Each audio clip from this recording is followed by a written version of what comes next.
think I'll go ahead and do an introduction of everybody who may be not familiar. So we will go this way, here, there.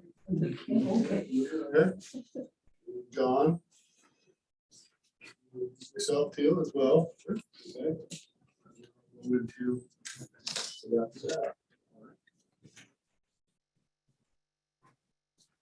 Not scripted, but.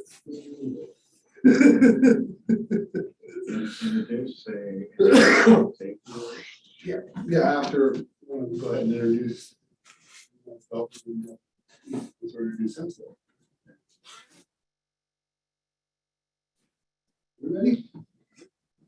All right, call this council public forum to order. I am Mayor Scholl, and I'm just going to go ahead and ask the council to introduce themselves. I am Doug Morton, and I'm council president, and this is my 16th year of serving, and I'm elated at what we're doing tonight. Thank you, Mayor. Councilor Steve Topaz here. This is my first go around at this. That's it. We're still learning.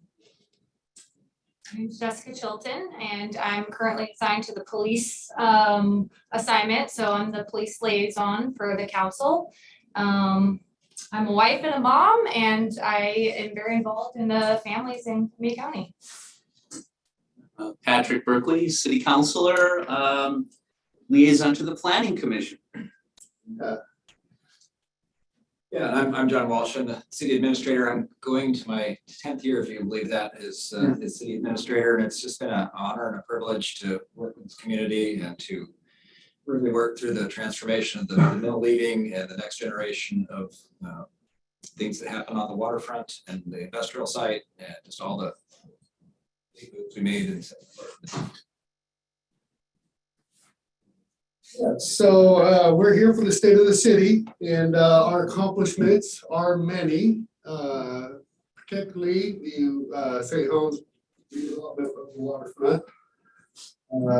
We've been working with Mayor Reed on the landscape boardwalk architectural drawings, renderings for our entire boardwalk, and another company, OTAC, on the civil side of the engineering of the roads. And that is coming together nicely. We've had tons of public outreach on that. This project is just, it's set to really put St. Helens on the map. And it's something bigger than any one of us sitting up here. And it's gonna be a gem for people for years to come. And that's truly been one of the biggest, heaviest lifts in this council since I've been on board for 5 years now. And it's been a pleasure to be a part of it and to continue to have the public input on this project as we move forward. Other accomplishments, I'm gonna try to remember them all. I don't do scripts, so I'm just gonna try to go off verbatim. And I'm just gonna start in the downtown area here, and we were able to work out an IGA with the St. Helens Marina and make one of our parks completely accessible to the public where it wasn't before. It's a huge accomplishment to have that relationship there. The only way you used to be able to get over the island is if you knew somebody who had a boat or you had a boat. And so that has been proven to be very successful. I've met a lot of people over there from outside of our area. We have one here tonight who actually started visiting that island years ago. And lo and behold, she lives here now on South 2nd Street, and her and her husband. So I was fortunate enough to meet them on the waterfront. And we were down there looking at some of the property, talking about the ideas with Mayor Reed. And that's who we were with at that point in time. We're landscape architects. And so you got to see us working firsthand there. And, so in moving up, we have the central waterfront, which is a 39-acre lagoon that is a secondary treatment for the paper mill, is what it was created for. The city continues to further that discussion as far as seeing if that facility can be recaptured and given back to the community as usable property. Continuing on a little further on the other Boise property is the St. Helens Industrial Park. We're actually in the first phase of planning on that. We have a fairly decent rendering of multiple parcels there, and we look at enticing business to come to our area. And we are working with a lot of partners on that particular piece of property and trying to reach out for some grants and move that project forward. Let's see, let's head over to not Campbell Park, McCormick Park, the largest all abilities playground. Thank you to Moda Assist for helping us out with that. We were able to do a grand opening of that on our Citizens Day. It was great having Blaze there and just watching the whole community come together and come down and grab a burger and celebrate that the largest all abilities playground in Oregon. And that was only part, so we should be very proud of that. We'll continue to go to parks, and we'll go over to Campbell Park. We have 2 or 4, is it 4 pickleball courts over there, Jenny? Or is it 2? 7. Is it 7? 4 basketball courts or. I thought, yeah. Okay, so I'm not gonna do, she knows her pickleball, so she says there's some pickleball courts over there, and that is actually the fastest growing sport in the United States.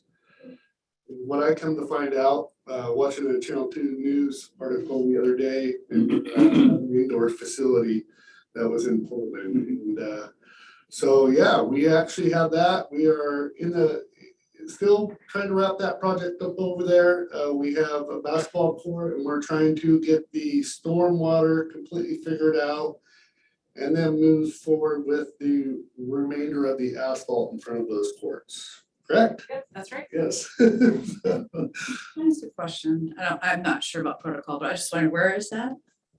I'm new to this place. Campbell Park, it's off of Vernonia. It's off North Vernonia Road, so O'Reilly's and Skinny's Javelation, take that right there, which is North Vernonia. Uh-huh. And head up to the stop sign, go straight, go 1 block and take a left. And it's probably, I could probably Google it, Campbell Park. Yes. Okay. We also started playing football. So. Great. You have to bring your own net. Oh, you do? Okay. Yes. Okay. Bring your own nets. So we're still in the process of getting that all finalized there too, so, let's see, I know I'm probably missing something else on parks there, Doug. Actually, Great Cliff Waterfront Park. We're Yes. making plans to go forward on that. You want to talk about that? Yeah, so Great Cliff Waterfront Park, we're actually in the process of reaching out to DFW in the beginning stages and trying to get a grant for a handicap fishing dock and a kayak launch actually there. And kayak launches are pretty cool, that I've seen of them. And there'll be actually, there's 2 sets, one on each side of each other, and it is kind of easy right out into the water. And so that's going on. Shortly before, we just had a presentation on what we're doing with Columbia View Park and with the waterfront. So miss you starting there.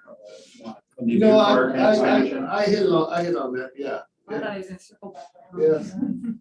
So that would be kind of the river walk. That's all inclusive of the river walk, which is so, and then we'll go to our rec center.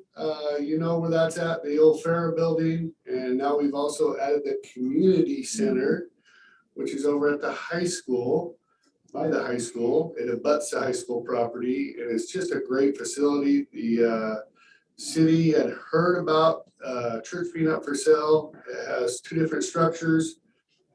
They have multiple classrooms, kitchen, big room in one building. And then the other building, which was the pew, where you actually attended church, we've turned that into a huge play little area for kids, and it has a stage, so we can actually do some things there as well.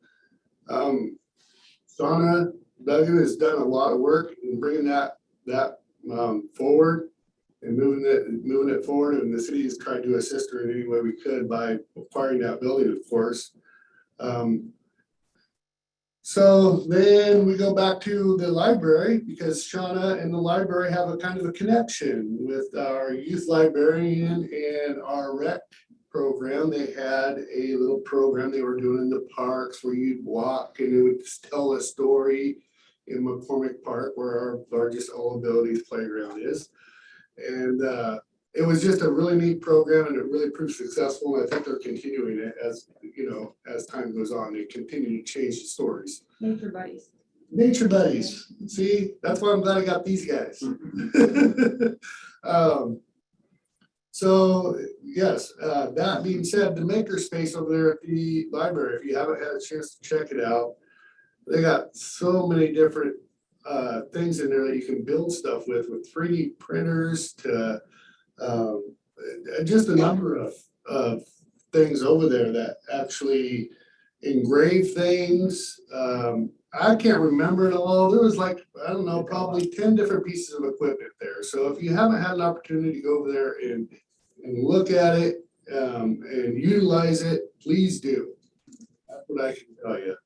And that library just is really come a long ways. And so some of you may or may not know is that Margaret Jeffries is retiring and she will be missed. And we are in the process of actually looking for a new library director. So there's some state of the city stuff. We appreciate Margaret and all her efforts throughout the years. What a gem. So, okay, we'll come to policing. Chief Greenway, very professional, has done a wonderful job keeping this council informed on what the current needs are in policing a community our size, to staffing levels, to wages, to be competitive, to make sure that we have the best officers here to police and protect and serve us. And they have done a wonderful job over there. We have been, we have finally implemented the $3 water fee.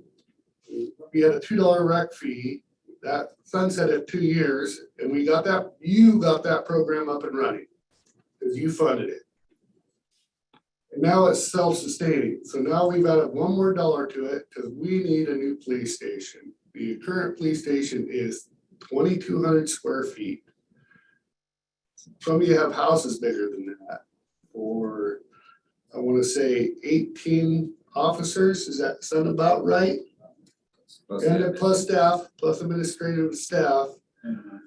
And so we have the industrial property down there by Johnny's Tavern, the old Boise, and we are currently in the process of actually having a police station that's just the right size, a little bit of growth drawn up and put down there. And it's had a lot of challenges with it. Just get it out of the 100-year floodplain so we could actually build it feasible. And we are looking at working with partners and doing what we can to be fiscally responsible and getting that police station built. But the old one was, if you hadn't had a chance to tour it, it was nothing attractive at all. So highly needed. And am I missing anything else? I could add some.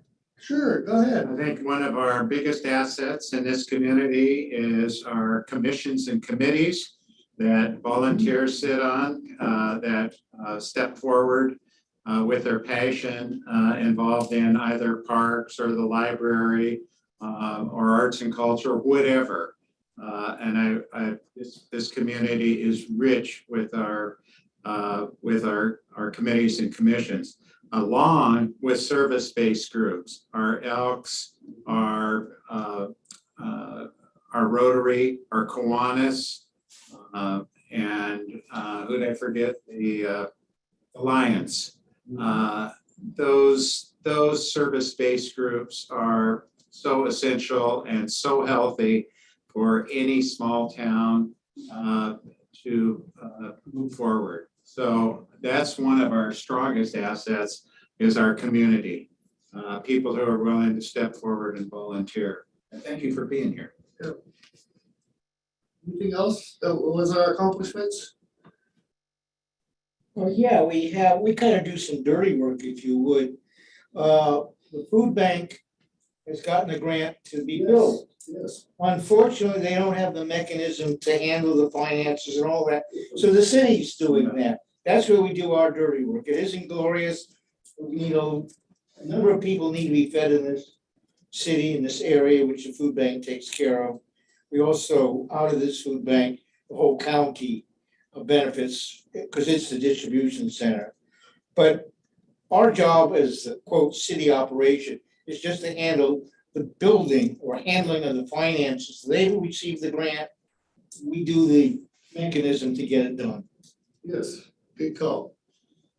Anybody else? I was just gonna encourage people to, if you can't make it to a meeting and you wanna know what was on the agenda or what was talked about, to look on the city's YouTube page and watch it while you're eating dinner, or listen and tune in to just see about updates that the city continues to work on. So I'm looking forward, I guess, we'll go there next, that the city, you know, has, of course, really committed to pushing the waterfront forward. And we are currently in the process of pushing a funding mechanism, which will be paid for through our urban renewal to start the phases of the waterfront redevelopment. Been long overdue for this community. We owe it to this community to move this city forward. It's sat idle for a lot of years. And it's truly been an honor working with the staff here and this council and community members too, because they were a huge part, our fire department, school districts, all our partnerships out there, the PUD have been hugely instrumental in rallying around us in the vision that the city has had. And I'm gonna go ahead and give kudos where kudos belong. You know, John Walsh has a very good vision as a city administrator and has been the driving force of this for a lot of years, of course, 10 years. Other than Doug, he is one of those guys that has always had his eye on the prize and continues to move educate myself when I first came in, and continues to educate the new counselors and continues to be able to push this forward, which is not always easy, you know, when you got new people coming in and out. So I really, my hat's off to you for all your hard efforts and sleepless nights, I'm sure, and long drives. Now he now lives in our area, by the way. He's a resident here, so that's great. He's getting a little more sleep at night.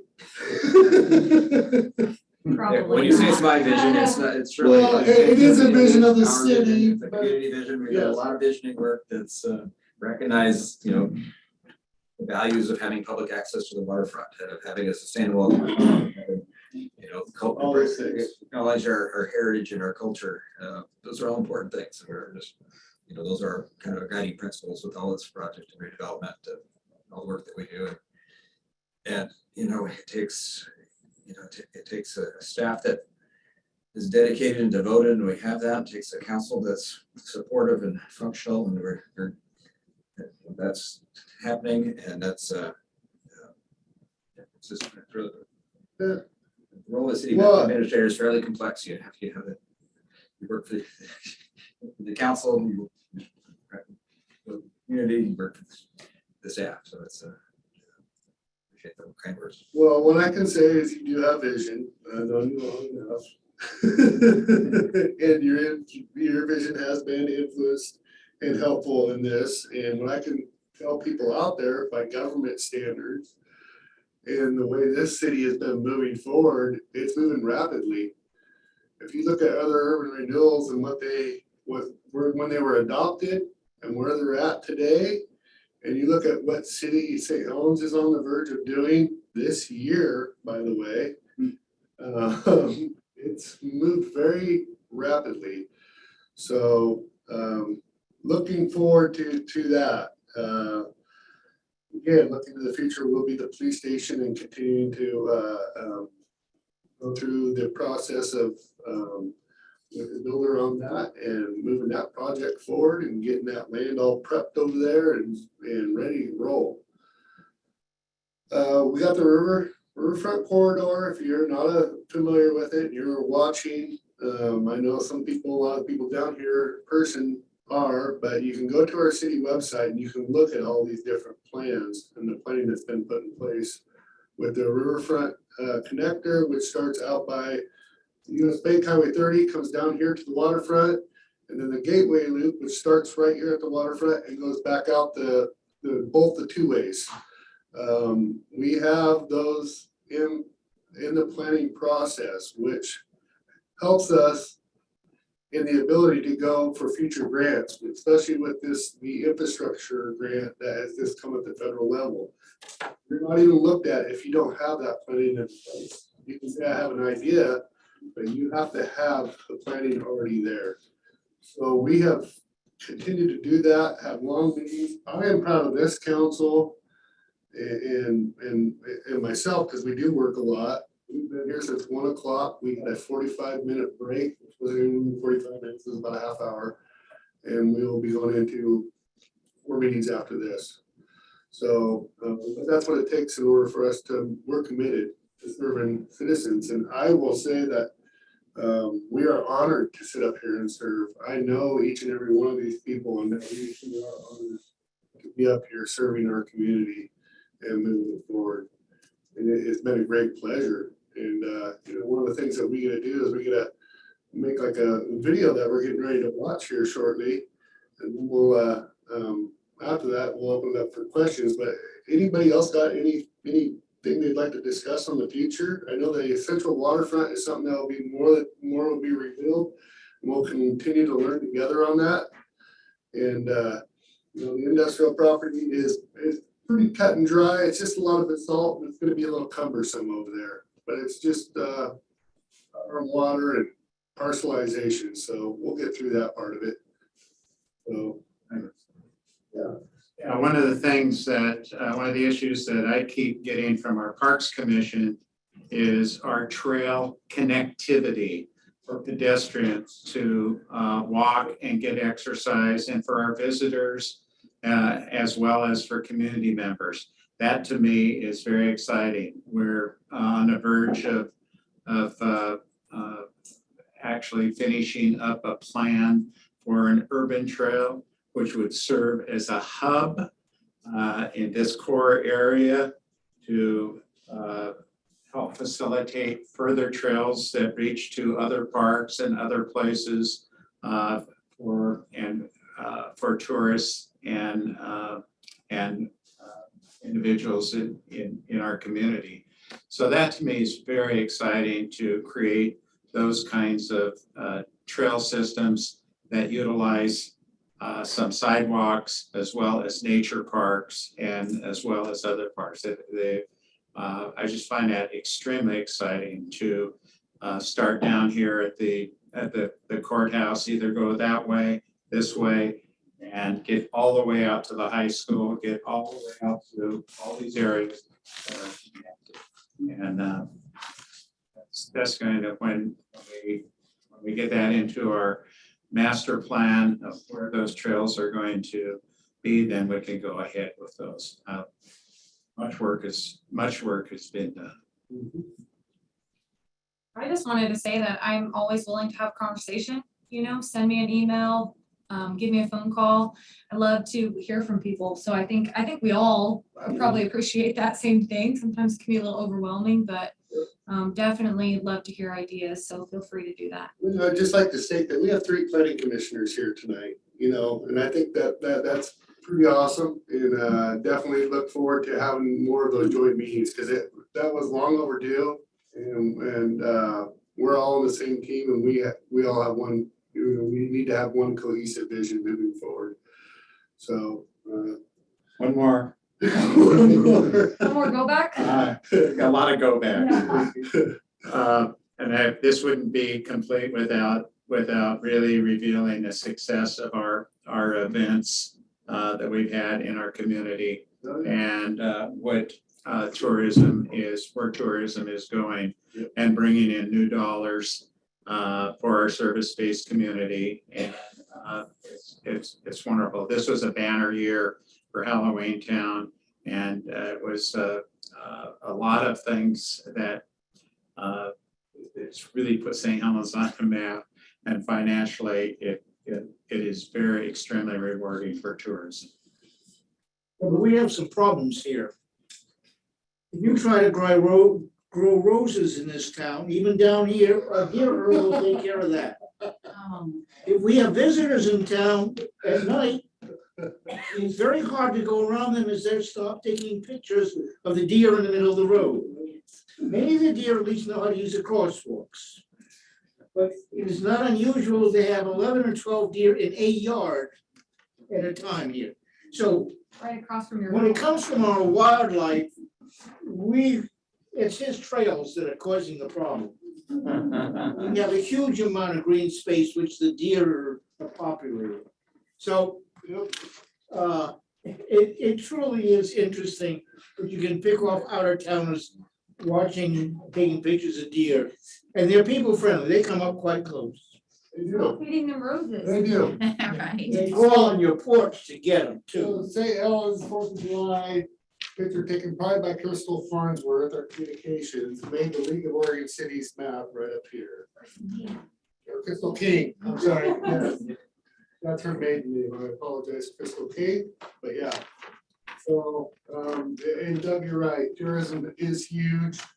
Anywhere I go, I say I'm from St. Helens, especially I like the league, and if they don't know, because not everybody knows, you know, 241 incorporated cities in Oregon. Not everybody knows what St. Helens is, and I say Halloween Town, they're like, oh yeah, I want to go there, or my wife wants to go there, or, yeah, I've been there. No more for Halloween Town than. You're gonna love October downtown. Yes, oh, she was here. I was here. Yeah. Okay, so let's go ahead and watch this video, okay? It'll be up here and here, right behind me.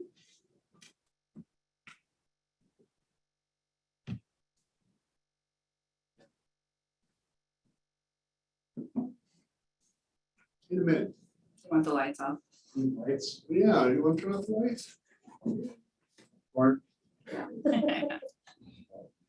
You have a point to sell that?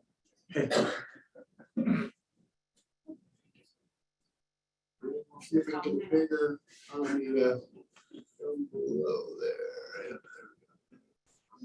there. The Columbia River was the lifeblood of this community for many, many years. It's attracted people here for centuries, and it still does today. The waterfront is the crown jewel of St. Helens. St. Helens was a paper mill town, but now that's past. The city is changing and the focus is changing.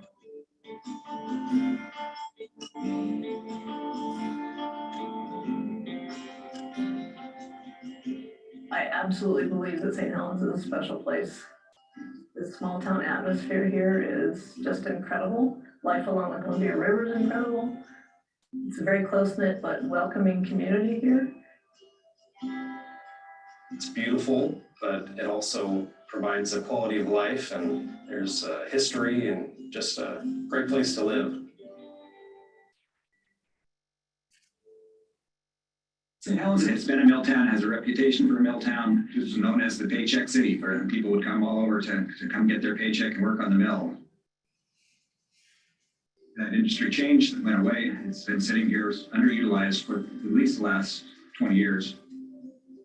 The city actively went to pursue the property and acquire it and ensure its future for a positive outcome that benefited the public interest. The city has been blocked off from the water for decades. There's been no public access, and here we are with people walking around and enjoying the water and the views. It's incredible. So the significance of all that chain link fence coming down. I don't think you can go out there in a day and not see families and people walking their dogs on the waterfront. And it's exciting because we're bringing people back to downtown. We have a beautiful waterfront in our city and there's a lot of people that don't know. So we're trying to get a little more focus down here. What we're creating is something that is bigger than any of us, that is gonna be here for generations. I mean, that's the key element right there.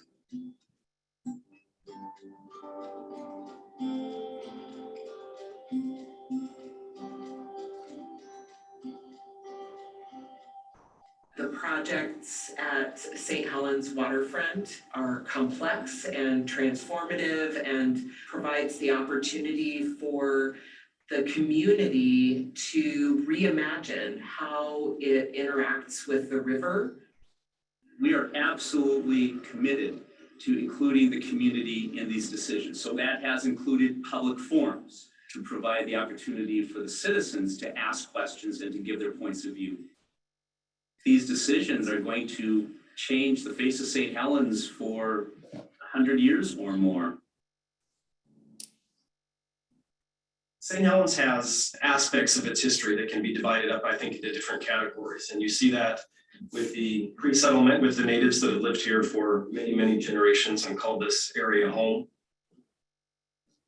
And then you see the sea captains coming in and the loggers and the mill workers and all of these mills and these larger industries that came in and employed hundreds and hundreds of people and encouraged people to come here to St. Helens and call this home.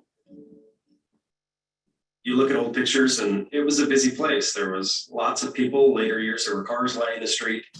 Way back when, the Strand was the downtown area of St. Helens. And it's hard to picture that when you look at it today, but there used to be businesses that lined both sides of the Strand. St. Helens has had some downtimes after big heyday when lots of people were here and working and flourishing. I think it's safe to say we've been in kind of one of those quiet times now for a while. And so I'm optimistic that good things are coming in the future and that this is going to continue to remain a great place to live and to raise a family and to find a job and work. So I hope that's true. All the mills closed. And that's changed St. Helens because we have a large number of people moving in and we have a large number of people who've been born and raised here. And I believe it's about 80% of our community works in the Portland metro area. So that piece, I think, is huge, the transitional change between St. Helens 30 years ago and St. Helens today. And it's exciting because this is a gem of a community. The location, we're right on the water, close to the ocean, close to the mountains. We've got the metro area right close to us. Who wouldn't want to be? There's a possibility of bringing the cohesion of those that are new to town and those that have lived here forever, because change isn't always bad. In fact, it's usually a good thing, but it's hard. So if we can meld those two worlds together, would be our biggest hope. I can see St. Helens becoming really an exciting place to be. If you look at waterfront developments in other communities, that's the life center. And if you bring the life center down, then other businesses are happy to come here and locate here. I think there's sometimes a feeling when you're about to have a big development come in, is something going to be taken away from me? Part of what we know through how main streets have survived in other parts of the country is that actually when we work together and we support each other, everyone benefits. The pie doesn't get smaller. There suddenly is just a lot more pie. You're never going to have everybody agree on all aspects, but we have transparency and we understand the pros, the cons, the difference of opinions, the difference of perspectives. Then we can agree as a city, as a team, that we're making the right choices, even though it may not be the choice that everybody agrees with. If there's justification and clarification behind why those decisions were made, it's much easier to accept as a community.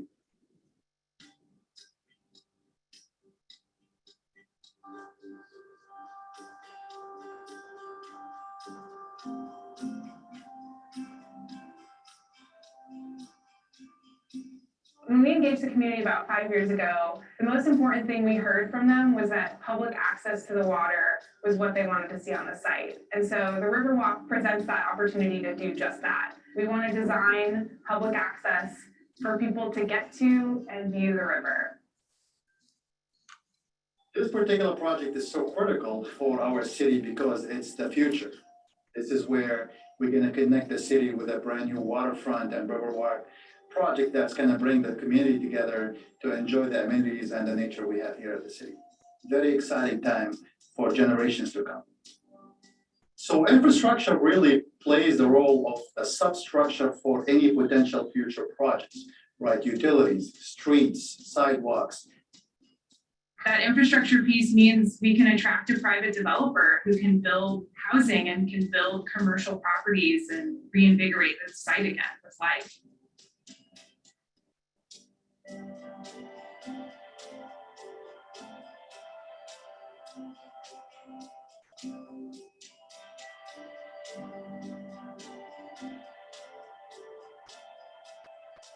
The central waterfront happens to be a wastewater treatment plant. It's a lagoon. This is a more regulated site, and it's a little bit complex when it comes for property development.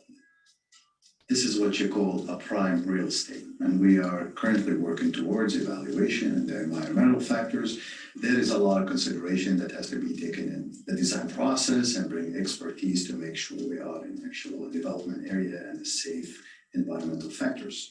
We do a lot of work with brownfields development because it brings together both the environmental concerns as well as the economic and community development opportunities. This is what you call the missing piece of the puzzle. So once you have that in place, you have that connectivity that extends from the Riverwalk, Central Waterfront, all the way to the Industrial Business Park.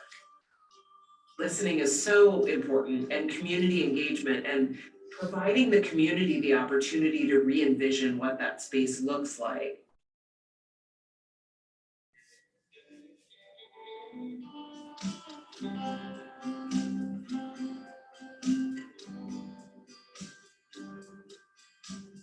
Around the same time that the city purchased the veneer site, they also made the decision to purchase the former mill site. And the goal was to diversify the industrial economy of St. Helens. So instead of one mill in operation, we hope to have multiple light manufacturing users and other industrial users on the site. We've got to have industrial growth to support a diverse economy for the city.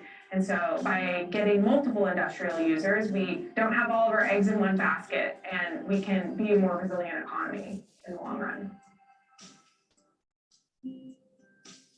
This development, as it comes, is going to bring a lot of civic pride if it's done properly, and a lot of civic joining together.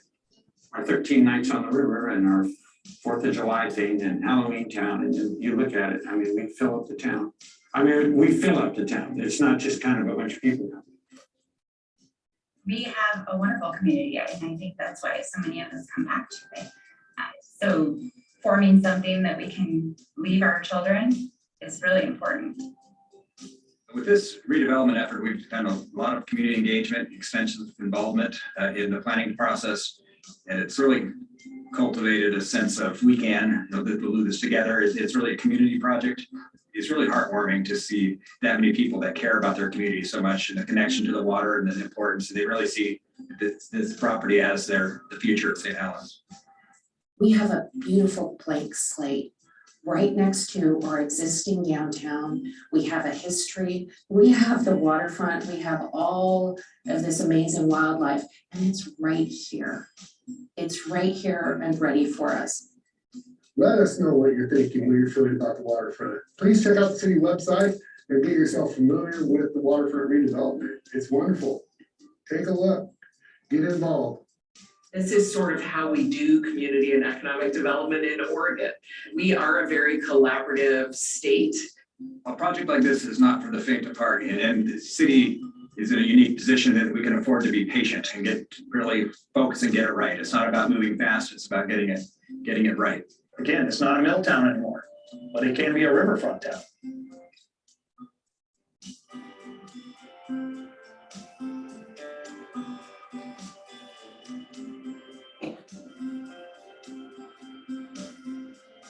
No better place than St. Helens. Well done. Yeah. Very well done. I love it. I'm so happy that you all know about this wonderful place. One of my go-tos is why not St. Helens? That's what I ask people. Why not St. Helens? Again, we're an hour and a half from the coast, an hour and a half from Hood. We have the beautiful Columbia out front. we as a city own a 2,400 acre watershed. That's really underutilized that we're trying to work with the county. I've been trying to work with the county, but they've had their hands full too lately. Just making that accessible for outdoor activities, ATVs, maybe motorcycles. And it's just a tree farm anyhow, and that's all, it'll continue to be a working tree farm, but what, you know, what a great backyard, what a great front yard, and you got all that in between. And, you know, it's just a wonderful place to be, you know, our relationship with school district and what they've done over there with their schools and continue to move those schools forward. Bond, the middle school built, $50 million bond with the high school, and just bringing up the standard for, you know, what they expect of our teachers to produce for our students is just, it's been truly a pleasure to be a part of that, this team, this community. So that's why I say, why not? So we're gonna go ahead and adjourn because Kathy has to be able to get off. But if you have any questions, please feel free to ask us. But I'm just gonna go ahead and adjourn now so we can let her get out of her Zoom because she has to go back into another meeting for a 6:15 meeting here in just a minute. I apologize, but if you have any questions, come on up and we're adjourned. Go ahead. Can we get a snow machine? Snow machine.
I remember originally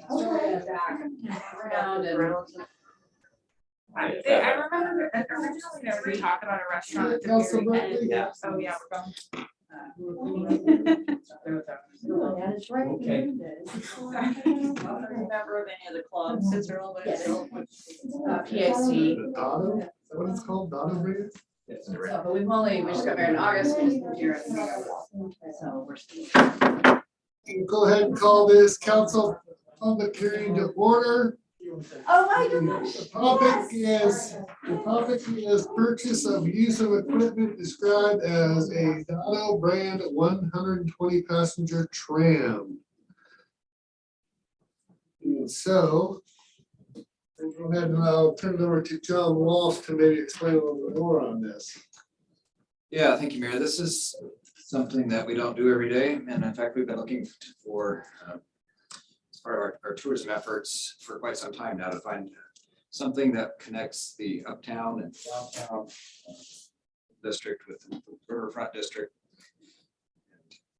People, as part of tourism, we get people here. We've done a really job of getting them here, but moving them around has been the logistical challenge, is getting them to other places in the city to see what the city has to offer. Over to Sand Island's a big challenge. We have, the moving issue is have enough boats to get the number of people that want to go to Sand Island and do the activities. Similarly down at the other end of the mill site here, we have the Rondell Nature Park and the Woods Walk and things like that. We can even more, better population pattern with a people mover. And so we've probably for 3 years, we've been looking at a people mover, haven't been able to afford one. Even if we did find it, and this year was kind of a bumper year as far as you see in their works with tourism and the revenue that came out of tourism, and found a used piece of equipment, and part of it, which is this Dotto brand 120 passenger tram. It's an expandable thing that has a little There it is. locomotive piece that has these cars that you can have as many or as few as you like to around the city to. And both axles on those steers, so they actually will do a tight radius if need be too on the trains. I'm just gonna jump in a little bit here. We've had a mechanic look it over. And say, yes, this is actually a very good buy for the 70 grand that they're asking for it. I would not, it's a diesel motor, indestructible, 4-cylinder, governor on it right now, so it only does 15 miles an hour, which is not gonna hurt anybody. We'll just keep that on there, and people will have to deal with it when it's from events, if it's on a regular roadway. And we asked tourism to make sure to give us all this, and she did as we requested, and yep. So we're doing a public hearing because of the process of just a big purchase like this. It is coming out of our tourism funds. It's not coming out of the general budget. It was created from, the revenue was created from the functions. And this will help further, and it's city-owned stuff, and it'll help further events. So pretty cool. I could see that going if we had it here maybe by the 3rd week of June. Obviously, the parade. I've got a cap for it all. Yeah, I think we'll put that in the driver's drive seat. that. We'll put it in the driver's seat. There you go. Oh my gosh. All right, so We shift here, is that right, Tina? Yeah, Well, comes on a semi. Okay. Do you need a driver? So this is just an open public hearing, and I guess we'll go ahead and have any comments on the city tourism purchasing the Dotto brand 120 passenger tram.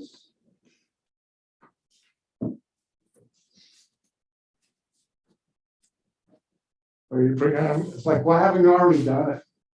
I mean, for God's sakes. She generated the money. She said she wants it. What are we worried that she's gonna turn that $70,000 into another 800,000? Sorry.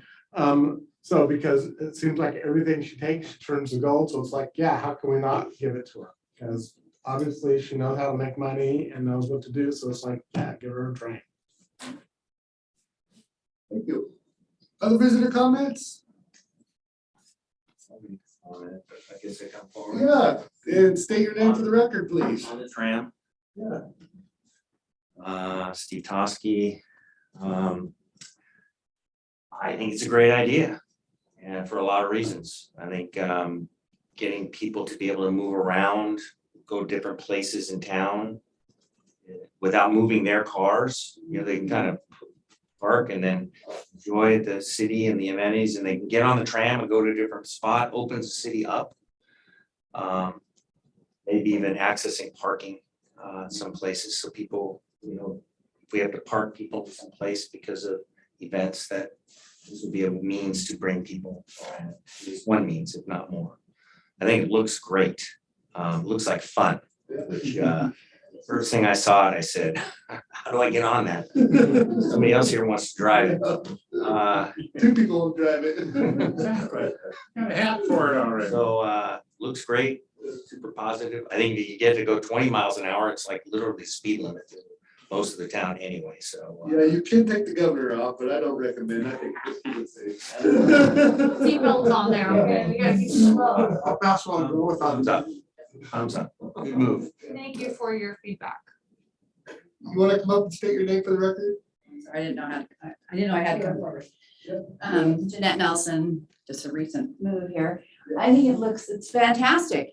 My husband and I just visited Charleston and South Carolina, and there's always horse and buggies and tours in these towns telling about the history and the famous places, and it's just the most wonderful small town, hometown feel. I think it's fabulous. I can't even believe it. This is so cool. Where would it stay? Where would its home be? Oh, we have it down on the Boise property where we have most of the stuff for tourism. Oh, okay. Yep. Awesome. The train depot. Well done. So that's what I was just gonna state is we got, you know, we just had the 100-year celebration of the train depot out there, and a nice little thing to go from here to the chamber building.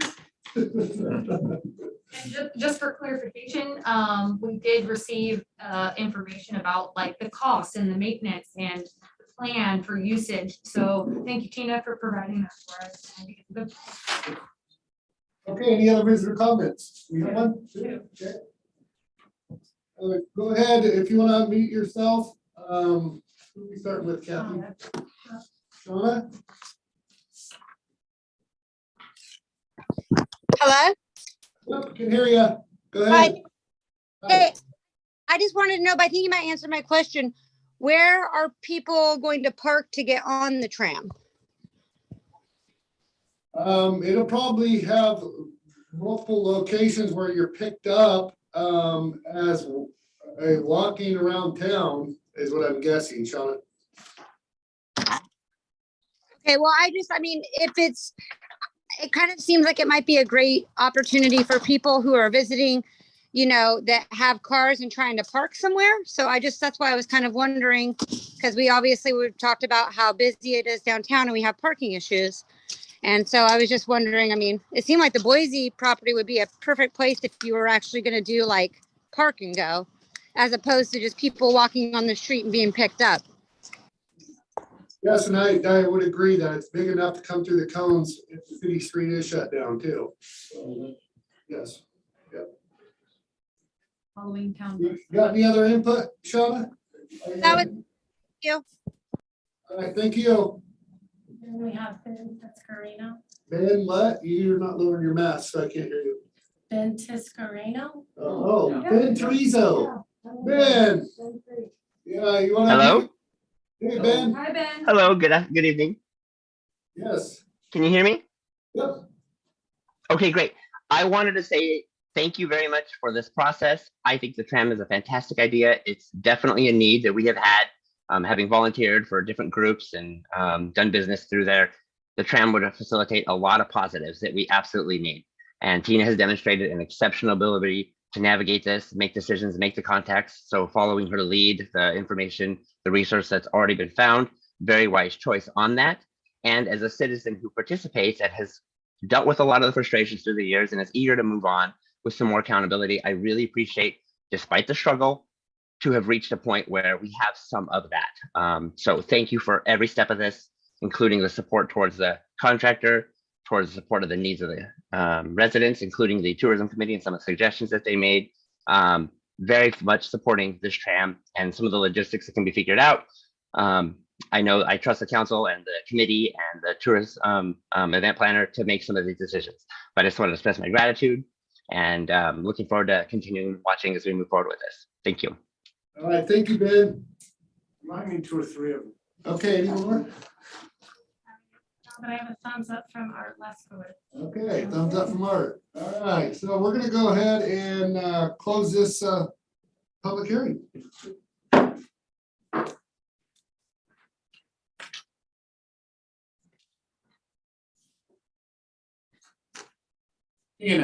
Can you park that thing and then just use 1 or 2 cars on it? 2, 3, 4, or 5. Oh, it's if we need a switching yard, all right.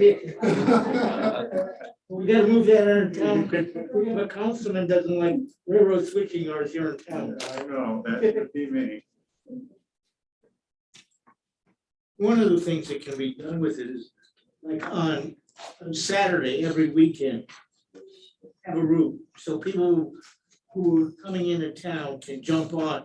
And basically, we'll drag them around and see the whole town. They may not, if they were driving themselves, the other parts of the town where they don't understand. Service crews like the Qantas companies. Yeah. It's just because they're driving school buses right now. That would just be- Bill Monahan wants to say something. Okay. Oh, that's great, because we asked him to be there. Oh, yeah, Bill. Thank you, Mayor. So you asked me to be here for the public meeting hearing. I just wanted to make a comment. The public notice that was provided looks like it's fine to comply with the requirements of 2.04120 of your code that requires a public hearing. I just wanted to note on the section 2.04120Q on used properties, based on this public hearing, what the council should do is just formalize your action with findings that you might adopt that relate to that section. That section states that it's okay for the city manager to negotiate to procure a used piece of property as long as you find that it's suitable for the city of St. Helens needs. And I've heard you as well as all of the participants say that it is. Second, that it can be purchased for a lower cost than lower than substantially similar new property. I would assume that would be an automatic yes, but we should make that finding. And that the purchase cost should be based upon a life cycle cost of the property over the period. And it sounds like you've done that analysis by looking at the initial purchase price. You've taken the tram to a reputable mechanic apparently who has assessed the fact that it's in great shape and should last for a long time and have very little maintenance costs, particularly when it's being driven at 15 miles an hour. And the final thing that you should do is, again, record that you have findings that support the purchase of this piece of equipment because it exceeds $20,000. With that, it looks like you've complied with the requirements of your procurement rules. All right, thank you, Bill. And hey, you have a good night, okay? Thank you. All right, appreciate you, Bill. That was our city attorney. Of course.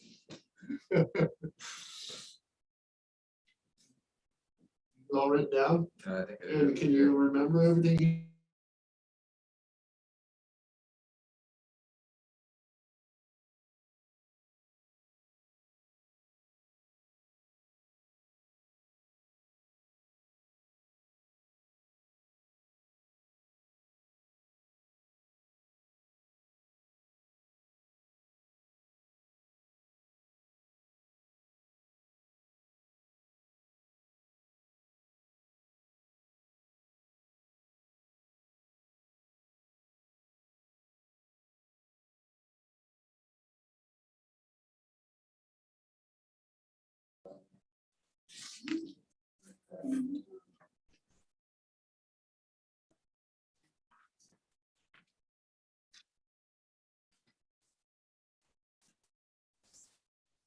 We'll go ahead and call this council public hearing to order. The topic is extinguished storm sewer easement and water easement at proposed public safety facility site. 4-1W-9 and B-1400. The ID number, tax ID number. And I'll turn it over to our city planner, Jacob Granson. Thank you, Mr. Mayor. Yep. This is a public hearing to get rid of some easements. Of interest, we have a lot of big projects going on. One of them is the new public safety facility, and this is the site. And you notice a yellow area and a pink area. Those are two easements. One is a stormwater easement from 74. That is the linear pink feature. And the other one is a water easement from 1986. Now, first of all, why are we doing this? State law says when a city council considers it necessary or convenient to sell real property or any interest therein, to dispose of any interest such as easements, we're supposed to have a public hearing like this, although it is extraordinarily mundane, and I don't see how this would be controversial at all. The purpose, though, is consistency. That way, a government is not picking and choosing. Consistency is supposed to promote transparency. So that's why we're doing this. As we started to look into the site, these easements were discovered. It was also discovered that they're not needed. The water easement on the corner there's no infrastructure there whatsoever. And then the pink line, if you see that diagonal line just to the right of the pink line, that's the storm line. So it's not only out of alignment, it doesn't even go through the entire property. So I don't know what was going on at the time. But I can tell you, this is why, this exemplifies why we do the things the way we do now. We make sure usually that the infrastructure is in place so that the easement will match it, so it's recorded. We don't have a mess like this. So the reason for eliminating these easements other than they're not needed is typically we don't allow buildings within easements, and so we just want to clean those encumbrances up. So if the council is okay with this, there are a couple of deeds that will eliminate those on council's regular session. And if we ever did sell the property, we'd want to make sure some easements are in place, but it's public infrastructure, so it's not necessary at this time. So this is the first action on this facility. Luckily, it's probably going to be the easiest and the most uncontroversial. Any questions?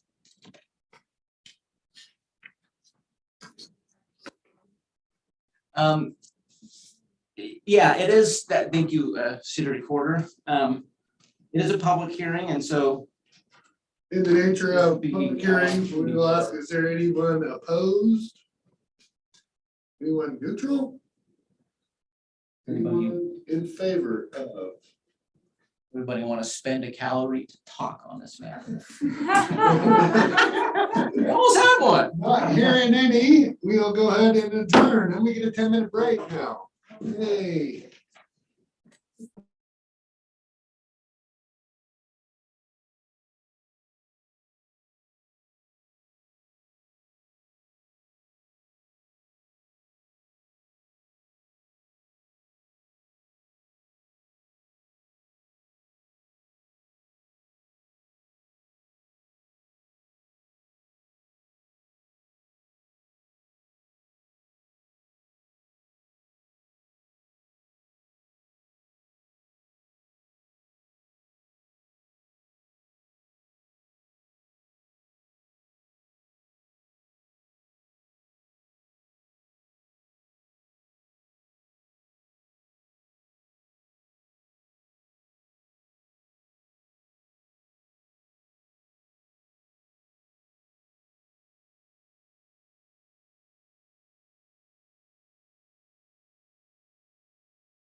And the different schools that. Gonna ask you. Yeah. Right, yeah, the student. Okay, we'll go ahead and call this council a public hearing to order Wednesday, January 19th, time is 6:45 PM. The topic is annexation of 58389 Columbia River Highway, Eggers. I'll turn it over to our associate planner, Katie Dimko. Thanks, Mr. Mayor. Yep. This is a quasi judicial land use hearing. The subject of this hearing is a request for an annexation. The subject property is identified on County Assessor's map as Lot 500 on map 4N1W8DB. The applicant is Michelle Eggers and the owner is Bart and Janet Grabhorn. Because quasi judicial proceedings require the observance of certain procedural formalities, we'll take a few moments to cover some preliminary matters and required statements. Does any member of the council wish to declare an ex parte contact, conflict of interest, or bias in this matter? Hearing none. Does anyone from the audience object to the ability of a counselor to make a fair decision? Hearing none. Generally, the order of proceedings will be as follows: required statement, staff report, applicant's presentation, those in favor, neutral, those opposed, rebuttal, final questions, close of the record, deliberations, and decision. The following statements are required to be made at the commencement of the hearing pursuant to City Code and ORS 197763, Section 5. The following is a list of the applicable substantive criteria for this decision. St. Helens Municipal Code 1708-040, 1728-030, and 17112020.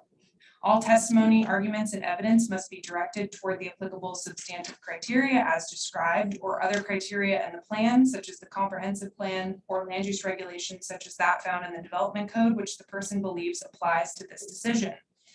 Failure to raise an issue, including constitutional or other issues relating to the proposed conditions of approval in this hearing in person or in writing, or failure to raise an issue accompanied by statements or evidence sufficient to afford the approving authority an opportunity to respond to the issue, precludes appeal to LUBA, the Land Use Board of Appeals, on that issue, and precludes an action for damages in circuit court. All right. So with that, I'll go into our staff report. So as I mentioned, we're looking at an annexation. You can scroll down just a little bit.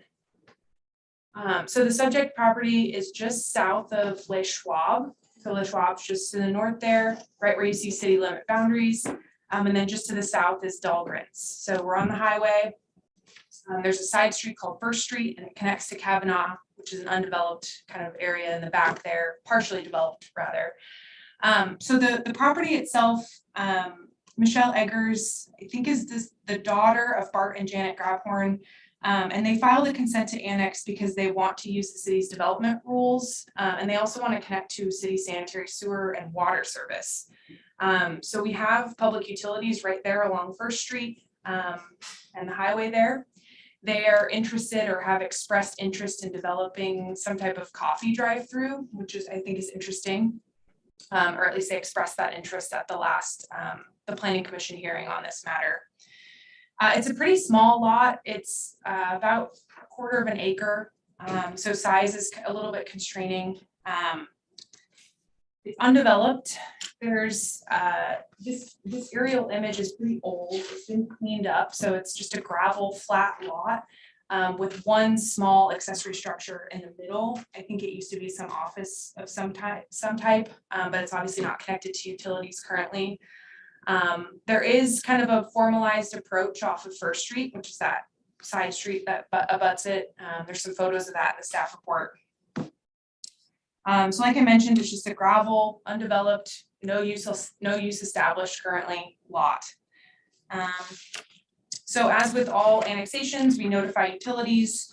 The county land development services, they commented they support the annexation. Why wouldn't they? It's adjacent to city limits on 2 sides. It's within our urban growth boundary. County Public Works also said no comment. So this property, its comprehensive plan designation is unincorporated highway commercial. So upon annexation, the only option is incorporated highway commercial and the only zoning option is highway commercial. So there isn't really a decision around zoning on this. So that part's pretty cut and dry.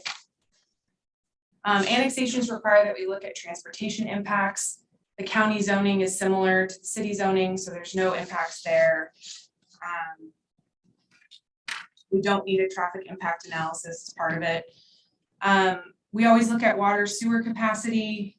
We know that the city's water system can support additional development. We know our sewer capacity is also there.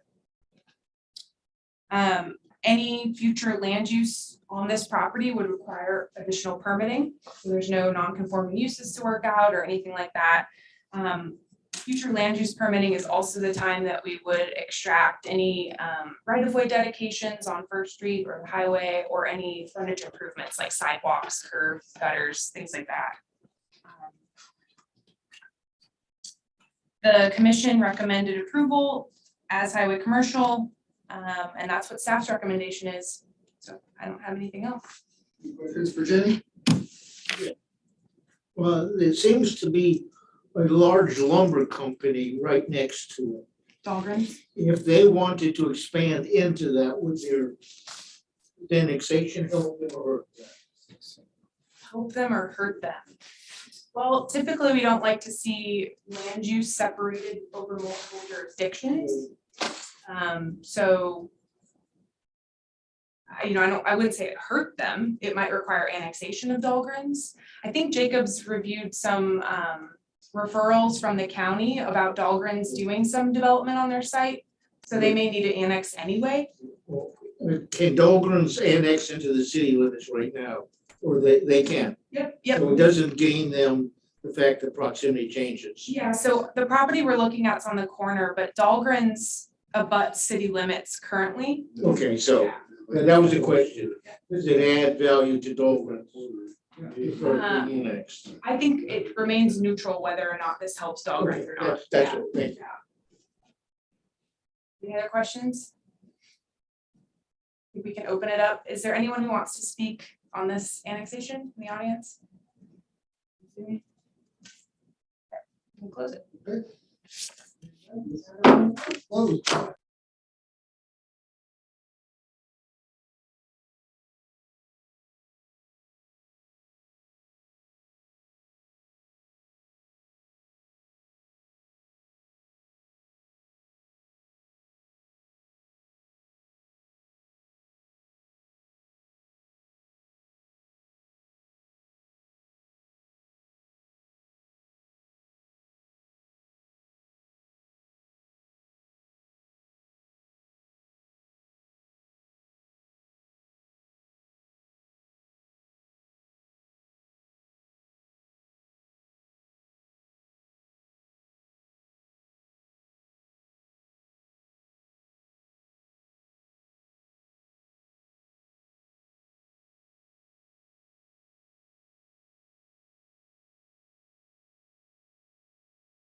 4 foot thick of brick. One was over Newton. So we're.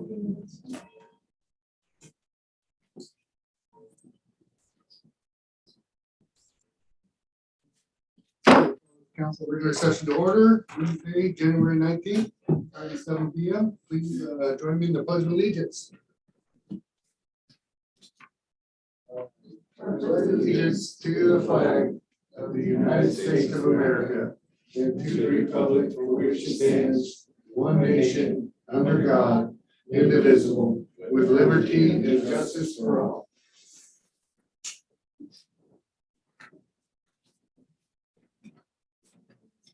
Okay, we'll go ahead and open it up for visitor comments. Yep, if you want to just come up and state your name for the record and keep it to 5 minutes or less, please. And you can remove your mask. Awesome, thank you. My name is Molly Matchek. I own Molly's Market. I'm here because I came in November to get a permit to redo the walkway. Did all the proper procedure, handed it in on January 10th. Oh, excuse me. So when I went to get the permit, she said there was no fee. So I said, right on. So I got the work done, handed it in January 10th, was presented with a $100 fee. So I paid the fee, but I'm thinking, I'm repairing the sidewalk. I own the business. I am part of the building. We did it from Molly's Market all the way to Cowlitz to Plymouth Pub. We're in the process of repairing it. It's mostly done. We just have to do the sand on top and level it to the sidewalk. So I'm just here to say I'd like my $100 to be waived, which I was charged on January 10th.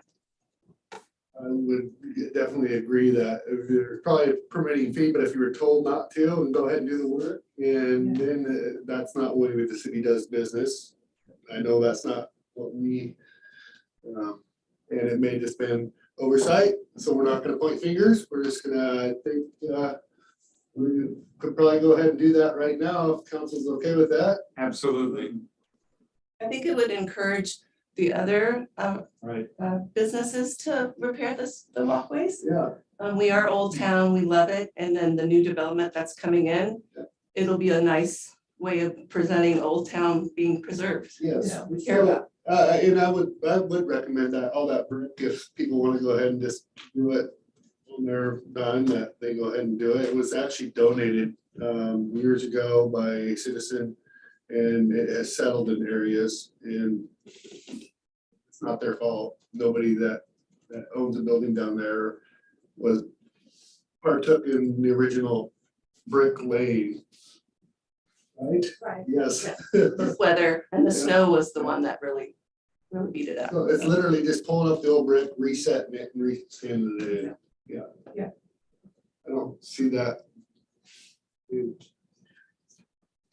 So what I hear her also asking for is that, to finish off that around the corner, just around the pub and to the law library, that stretch right there. Need a motion? Sure. Waive a fee to allow people to do the repairs. Good motion. Okay. As stated by the mayor. Second. Okay, discussion? So just to clarify, we're just talking about the extent that you've already done, because I heard you saying extending that, but. that's not Extending it proposed right now. because it's still doing all this and it doesn't make sense to charge somebody $100 to lift bricks and re-level it off. Are you saying that she's gonna do that extension? I already did it.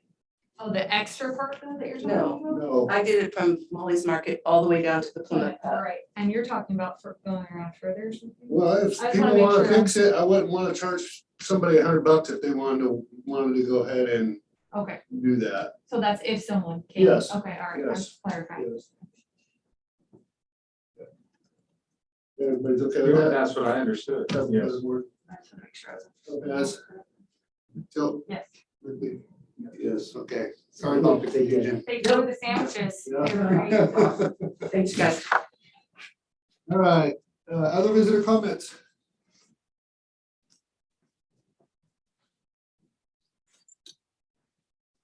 My name is Shauna Strock Harrison, and I live in St. Helens. And I just wanted to try to get some updates in regards to the lagoon. I watched your guys' presentation in regards to where we are at looking forward. It was also mentioned in regards to that, and I think it's super important to have a conversation that everybody's aware of kind of where we are moving forward with that part of it. So that's my big question on that. And then also in regards to the tram, I was curious if you guys have an idea if you're going to be making like a schedule, especially since it's only gonna be going 15 miles an hour. So it could make a little bit of a slow progress through town. Obviously, locals would probably use different ways to get through, but just a thought process on that. I was just kind of thinking about that after hearing that, and I was just kind of curious if you guys had an idea of how much you guys are gonna charge to ride it, any of that stuff is, I mean, I realize it's very much in the very beginning stages. But just because obviously there's a lot of locals, I mean, sure, it would be a great thing for people who like to utilize our local bars to hop on and hop off of. So it was just kind of a question on that, but I really am interested on where we're at with the lagoon and what the progress is on that. So I'd love an answer in regards to that.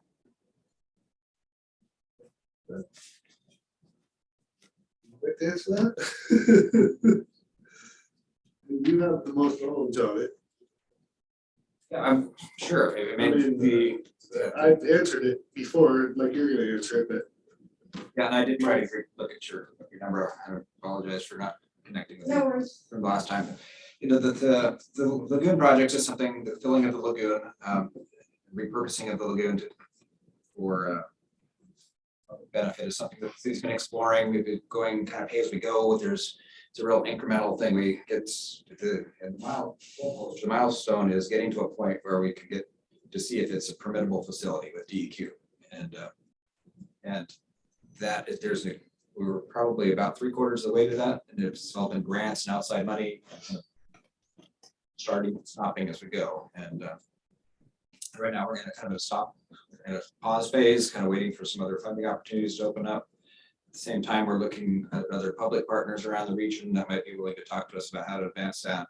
You know, the governor's office and so the public and even some private opportunities there. But this is something that the community would technical aspect, and then there's the community acceptance aspect. We filling it and filling it with kind of thing, and can it be done safely, that nature. It's frustrating. It's slow. It's there's something that's going to have to happen with the lagoon in the future at some point, whether cleaning up the existing state of the lagoon, the changing its landscape of DEQ and water quality discharge standards is changing dramatically, so that just doing nothing isn't really an option. So we're kind of looking at all avenues to come up with a solution. So there's a lot more work to do. There'll be a lot more community involvement. And when we get to a phase when we're going to have more momentum with the project, I would fully advise to the council that we create a community advisory group that brings members of the community together and sit at the table and talk about it together. We're just right now it's just would be kind of a boring. Not a lot to talk about. Visitor comments. Please state your name and keep it 5 minutes or less. Tina Curry, and I'll just answer Shauna's question really quickly. The tram will primarily be used at first for tourism events, not to say that I've already talked to Jennifer about having a historic tour during the summertime with the stop and things like that, but it won't be a tram that just runs perpetually around town unless the city wants to hire it full-time. So you might, but just to clear that up, it's not like the tram is now an inner city. Well, I city bus. But I think it will be really well utilized, and a lot of people are obviously excited about it. Thank you for moving that forward. Many people are already asking about Halloween and what's going on, and you know, should I be so fortunate as to continue the stance that we have right now is once we've decided what the agenda is going to be for the offerings for the guests and where the locations are, if there's any improvements that need to be made to, like, I don't know, a park or on Sand Island, we would expect to pay for that through tourism funds. And if, example, a pathway needed like more 3/4 minus put down, or it needed some type of topping to put on it for guests to be able to, walk with better ease or with an improved experience, then we would just authorize a company that is okay with the city to go in and do that. So we would just pay for that. Of course, we pay for any repairs or damages when they happen to a park. The experience that we had from last year is that most people are really respectful. And this year we plan to have heightened guest experiences, which means that there will be more character actors along pathways and trails, and more people and greeters. Also, I wanted to just say that I would love to see the Rose Garden, something happen in the Rose Garden and the plaza before the fall of next year, when the rain should come and we get lots of mud going on in those locations.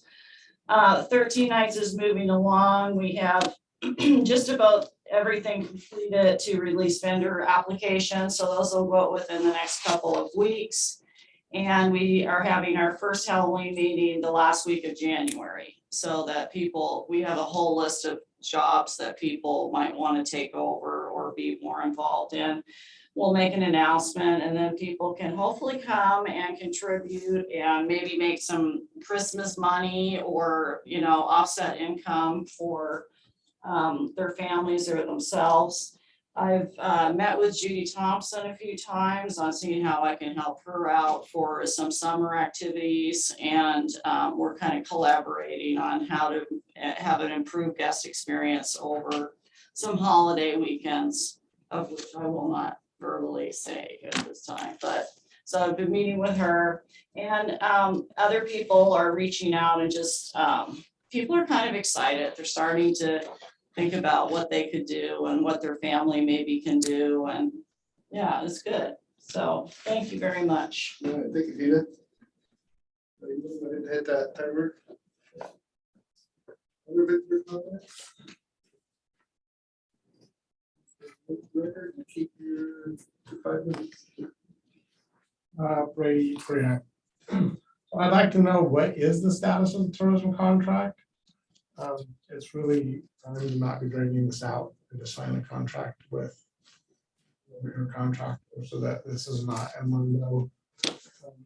I don't know if you ever found the balance of the tourism amount, since you asked finance director and he wouldn't provide it, so hopefully you do know that by now. Tourism is great. It's made a lot of money, and I don't think that it should be in limbo at this point in time. It should be something that you should get on and sign a contract and be done with that, and be lucky that you have someone that is so competent. And I know that you're going to steal money from tourism for fireworks. You know it's going to happen. We should just accept it and do it. I don't think it's really right, but we know you're going to take your money and make you pay for fireworks. I just know what's happening. So I think it's, obviously it's going to happen. You need to do it soon, because that's awesome. A planning thing. So just say, yeah, we're still in $20,000 for fireworks, and do it, because it's going to happen. Although I don't think that's fair, frankly. I think you should find a different way to fund it rather than take it from her budget, which she has plans, obviously, to spend money on and can make money rather than doing that. I don't think that fireworks are really a tourism event. I know today you're going to sign a memorandum, again, some amendment to the Main Street. I didn't really see what the difference of it is. Obviously, it has to be updated because it has a wrong date on it. So it expired in 2021. So I guess you're going to update it. I don't know what. I'm really concerned still about the Main Street program. I don't think they're going to spend their grant money that they have for the Columbia Theater. And it's unfortunate and it should be spent. There are people actually in this room that applied for that money and actually did the work and didn't get it. And it was Main Street's responsibility to make certain that the grantee of their grant spent the money and had the ability to do it, and they didn't. And that now that you are sort of getting in bed with Main Street, that comes back and reflects on the city. When they fail, it looks like a city failure. And I don't want Main Street to fail. I think it's a great program. I think it could be a great program, but I'm concerned about the leadership there and where it's at. And I'm concerned that it seemed that the president didn't even know what the grant was for. And I had to bring you the information that tells you that no, the marquee wasn't part of that grant. And that most of that money was for seats and bathroom. And I don't think it's going to happen. And that's sad because the theater needs it. We need to have an ADA accessible bathroom there. It's a disadvantage to the theater. It would have been a great upgrade to the theater. And I think it's a shame. And I don't know what can be done to give them some leadership or guidance or whatever. But, you know, they only have till April. So I really doubt that there's going to, I don't know if that can be extended because of COVID. That was obviously part of the problem, but it would be nice if that money could be used and is not lost. And so I don't think that your relationship should let them off the hook. That in fact, it should be stronger to say, you need to get your act together and use this money. Thanks. Hey, other visitor comments? Amy's iPhone. Amy's iPhone. Would you like to make a comment, Amy? Hi. Hi. I just wanted to hop on. It's really nice to meet all of you. I wanted to join the call and introduce myself. I'm Amy Bynum with the Port of Columbia County. I'm their new real estate and business development manager. So I just wanted to show my face virtually and make a quick introduction and just let you all know that I'm going to be working on recruiting new companies to port properties, and it's really nice to meet all of you. And if you need anything from me, please feel free to reach out. I'll post my email in the chat. Okay, hold on, Amy. Just because we're finally actually getting you, we had a screen with we didn't have Zoom up, so now we can actually see you. Hi. Yes. So we look forward to continuing our partnership with the Port of Columbia County, and when you're part of their team. Yeah, absolutely. Yeah. So thank you for reaching out, and it shows a lot, it means a lot just for you to come to our council meeting and introduce yourself. So tell Sean we all say hi over there, and let the board know hi too as well. I will. Thank you so much. And I apologize. I thought that these meetings were only virtual, so I'll try to come to one in the future in person. So look forward to it. Okay. Thanks. Bye. Yep. Ben has his hand up. Okay, Ben Trezo. Hello? Hi. Excellent. Yes, and just for clarity, I don't, after 40 odd years, I don't get offended when my last name is mispronounced. It is Tiscarino. You can pronounce it as if it's Italian, but it's Mexican. Tiscarino. Correct. But no worries. I honestly don't get really offended about that anymore. But I wanted to, first of all, say I love the video about the waterfront property. I have, since the very first public forum, I've had a couple hit and misses, but I've tried to attend or offer my feedback as the waterfront development has gone on, promoted on social media and to friends in conversation around town. So I've been very supportive of this. I think it has transformational abilities for this town, as long as you tend to both the needs and the wants of those who are interested in investing and of the city members themselves.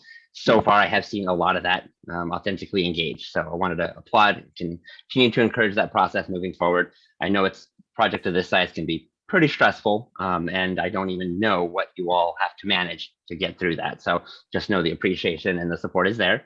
I also wanted to second Brady Preheim's comments about the contract and not having it hang out in limbo with the event planner. And it sounded like there was some conversation in an earlier meeting about essentially propagating with the status quo until that can be addressed so that it's not just suddenly ended. That seems wise, but I'm certainly not legal counsel, but just as a city resident who watches this stuff, it does seem like a wise course of action, but to make sure that it doesn't get dragged out. I do believe I've heard other council members mention in previous meetings that some form of this had been requested for some time through last year. So I have some questions about why there's been a delay on drawing something up, but I know this has been complicated, so I'm very patient, and you guys seem to be doing the best you can.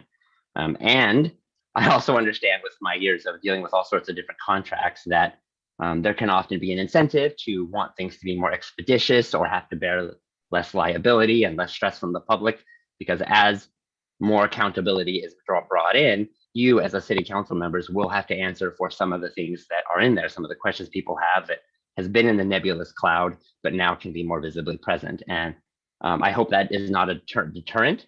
I hope moving forward to reestablish trust and communication is more of the objective. And I applaud each and every one of you for the steps you have taken to try to bring us closer to that. It is a very messy process, and there are complications moving forward that will come from it being more visible. Some of the details, not everything. I do agree with it. Let's not micromanage it, but know that as a resident who is supporting and been watching for many years, I have deep understanding for that, and hoping to be more personally engaged with you just out beyond just the meetings, so that you know how another person of the city feels and would want to see the best come from this for everybody involved. So that's the end of my comments. Thank you, Ben Tiscarino. Got it right. Thank you. Yes. Okay, other visitor comments? Not seeing any up there. Okay, so we'll go on to deliberation of exhausting storm sewer easement and water easement at proposed public safety facility site 4N1W-9AB-1400. Oh, yes, I need to make an announcement also that I am amending the agenda towards the end. We actually recessed our executive session under ORS 192-6602E, real property transaction, and we will be going back into that following this meeting. So the deliberations of the extinguisher did get clarified pretty messy because they put them in place before they put the development in. They don't match up. We know where they're at. We're good. Any other discussion on it? Okay, would somebody like to make a motion? Make a motion that we accept the stormwater easement and water easement proposed public safety site. The elimination thereof. Yeah. Correct. Yes. Second. Okay, motion's been made and seconded to extinguish the storm sewer easement and water easement on the public safety facility site. Council President Morton. Aye. Councilor Topaz. Aye. Councilor Tilton. Aye. Councilor Berkeley. And I'm an aye as well. Okay, deliberations on annexation of 58389 Columbia River Highway, Eggers. I mean, they're one to annex in, it's right budding. Dahlgren's. Yeah, Dahlgren's and Les Schwab, and it's on the highway, and it's had, everybody's okay with it. Motion. Yeah.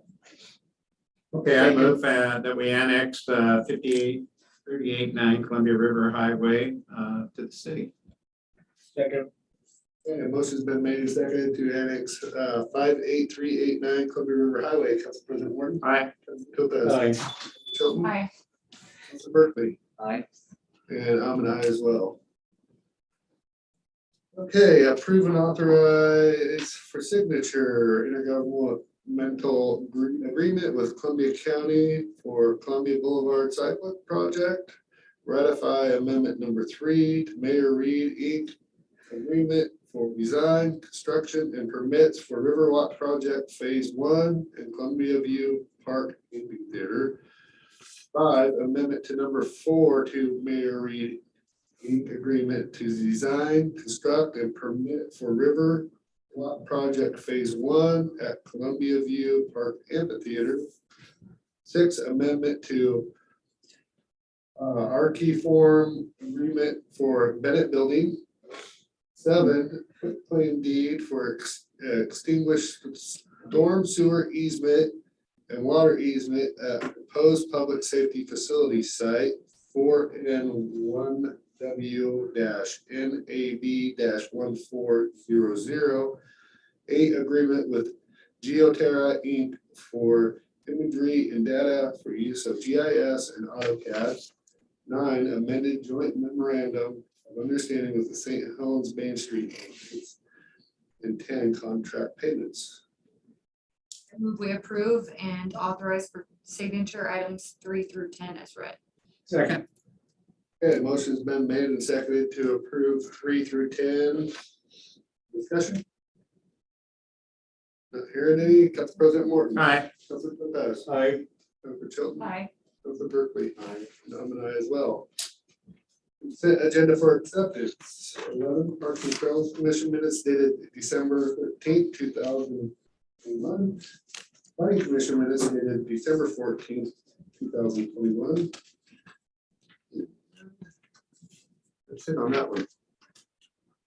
Ooh. Consent agenda and 12. Second. Okay, motion's been made and seconded to approve consent agenda 11 and 12. Council President Morton. Aye. Council Lopez.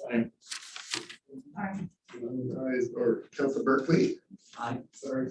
And I'm an aye as well. Okay. Agenda for approval.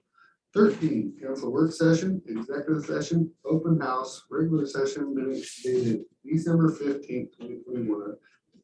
Council special session and public hearing minutes dated December 29th, 2021. Number 14, animal facility licenses. 15, accounts payable bill list. We accept or we approve the agenda items 13, 14, and 15. Second. Okay, motion's been made and seconded to approve agenda 13 through 15. Discussion? Not hearing any. Council President Morton. Aye. Council Topaz. Aye. Council Chilton. Aye. Council Berkeley. Aye. I'm an aye as well. Okay, earlier on our work session items, if somebody would like to move to authorize the signing of the land use application for site development review for expansion of Columbia View Park. I'll make that motion. Second. Okay. So motion's been made and seconded to approve the expansion of Columbia View Park. Discussion? Okay, not hearing any. Council President Morton. Aye. Council Lopez. Aye. Council Chilton. Aye. Council Berkeley. Aye. I'm an aye as well.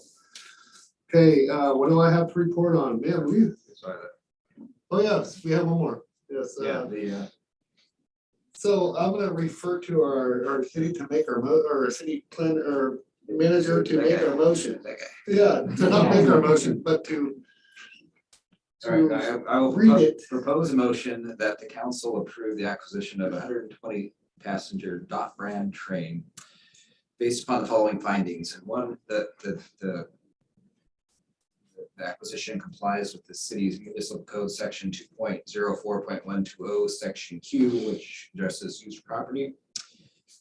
2, that the funding substantially, the cost is substantially lower than a new property might be.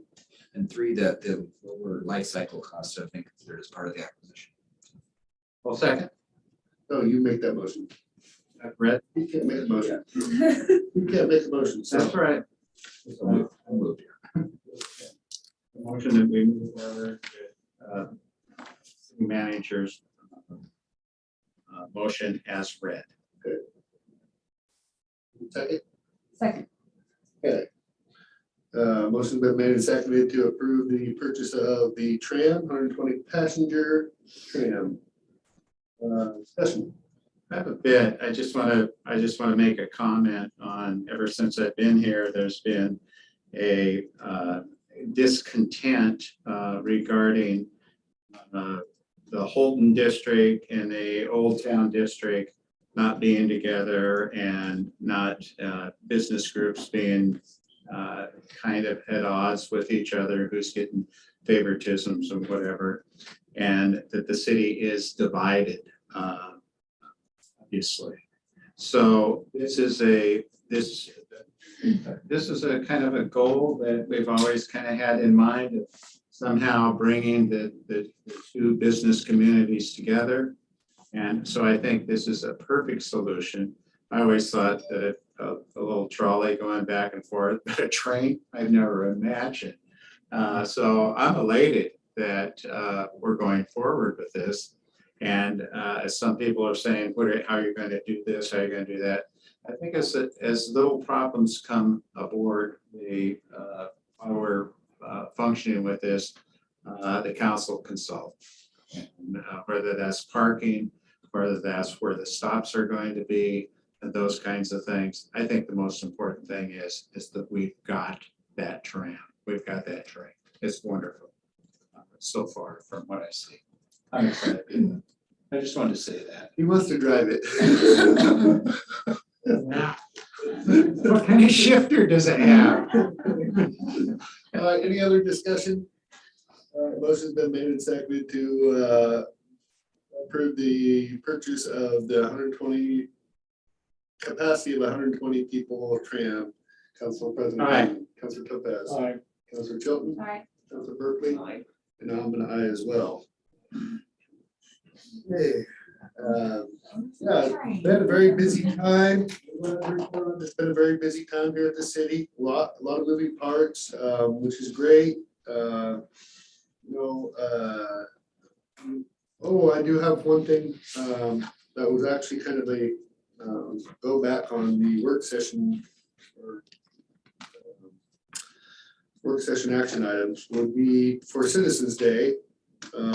I was asked by staff about, are we waiving the vendor fees again this year for Citizens Day, which we're shooting for June 25th. Mark it on your calendars, but I thought, we waived it last year and it was nice to have all the nonprofits and people with popcorn and everything else, and that's a council decision. So how do you all feel about waiving our vendors fee for our event Saturday, June 25th? Well, the vendors are citizens, so I think they should get waived as well. I agree. I think that the whole point of the event is not to make money in any capacity, but to engage the community.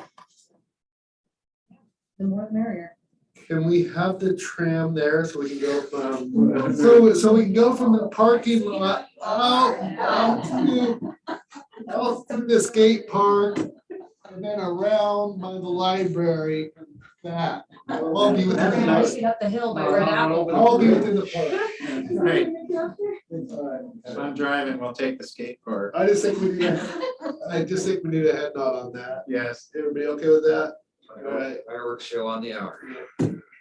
John.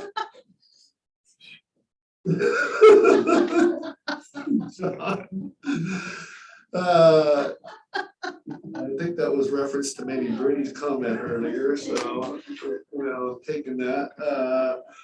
So, yeah, really good time to, we've had a lot going on as a city, and I will state that we were trying to get the contracted order with E2C and just shoring that up and firming it up. It's been difficult. We're in legal stuff, a lot of stuff we're finding we can't ask for legally, and we're trying to figure that out. We're waiting on a rough. We had a rough. We're waiting on a more fine tune from our attorneys, and that should be here by next council meeting. And hopefully council will have it well before then. I'm pushing for that, just so everybody knows. And then if you have any questions, come see John and let's just get it figured out prior to the meeting. So, we have been very active community, and it's good to do the state of the city with this council earlier. And just talking about all the things we have accomplished and then moving forward. And then, it truly is the reason I signed up to be a mayor was to serve my community, and that was just it. And I find great joy in it still. And when we actually get a recap and look at all these things, that you realize, holy cow, we've done a lot. And that, starts from us just saying, okay, we want to and having the meetings, but then it trickles on down through the staff. And again, I'm gonna give John Walsh some praise there for he is who implements anything that we ask for up here. He sees to it that it's done, and that it goes through the proper channels and is done right. And you know, it has been a slow process. And that's the way government works for checks and balances, but it has been a fairly fast process too, by the way. Other urban renewals throughout our state work. And yeah, I'm really encouraged about our future, and I still like it. Still trying to live by that mantra, Brady. You didn't read. What? My hallelujah. I never want to jinx it. So. I know I made a comment and Thomas. I just said, you know what, I mean, we've been busy, it's been all day, and this entire council has been busy, and we actually disagreed a few times, but we are firing on all cylinders today. This is when it feels good. This is when we know we're getting some stuff done, so that's why I signed up to do this, and again, just doing a recap of everything and looking at what we've done as a city and just relationships and it's yeah, awesome. So that's what I have to report on. Council President Morton. Thank you, Rick, and thank you for paying tribute to the many individuals you mentioned, and especially Walsh. And I just want to say that it was very timely for us to, once we found out that we had a winner at someone at the helm, we changed our governing policy so that that winner could work as a manager. And there was a lot of mistrust in this community about having a city manager. And this guy has come in and changed that perception amongst the council, amongst commissions and committees, amongst anyone who comes in and works with the city. So can I just clarify, just so people aren't misunderstood, that we're still a commissioner, he's still the administrator. We have changed our operating rules to be more like manager. We still are liaisons over. Exactly. So people aren't thinking we changed charter. No, we didn't change the charter at all. I just want to clarify. I said governing policy. And so we changed our policy, and the council has all the power to do that, and has a prerogative to do that, to govern the way we set forth in our policies. So we did do that. And so, so I really appreciate Mr. Walsh at the helm. And we've got a lot of that accomplished because of him, and because of all the people working together. And the buy-in for the community. Moving on, I'd like to thank Tina for coming in and not even being on the agenda, giving out a report. That's very noteworthy for me, is to know what's going on with tourism without you being on the agenda. I really appreciate that. Thank you for being here and enlightening us what the issues are.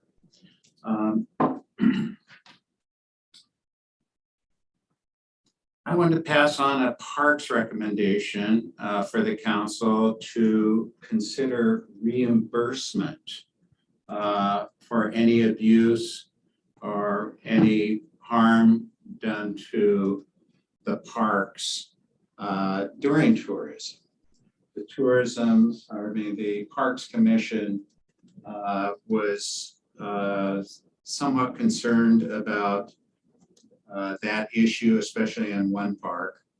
I thought, my response to the commission at that time was, I thought we had that, I kind of think we have that covered with in our parks permit process, that if there is harm done, whoever holds that permit, which would be tourism in this sense, would be responsible for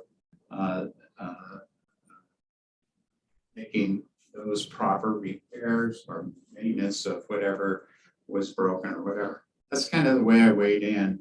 But they wanted me to food for thought for the council, if you have any kinds of considerations with that recommendation, it would be good to possibly put it on the agenda for future meetings so that we could possibly talk about that. It is a recommendation, after all, from the Parks Commission. As a liaison from the Parks Commission, I did have to pass it on. And maybe Tina has already stepped forward, I think, to volunteer to do that on her own with any kind of thing that she was more than willing to accomplish. Any of those repairs that might need to happen, any kinds of maintenance issues or whatever. So with that, I just wanted to give that report. And if you'd like to ask questions from me about that discussion, feel free to do it now. Or possibly I could put Tina in the hot seat as well, if you'd like to ask her about that, with how she feels about if something gets violated in a sense of any kinds of maintenance issues, or anything gets stolen or vandalized or whatever during a tourism event. How, what do we do, and how do we deal with that?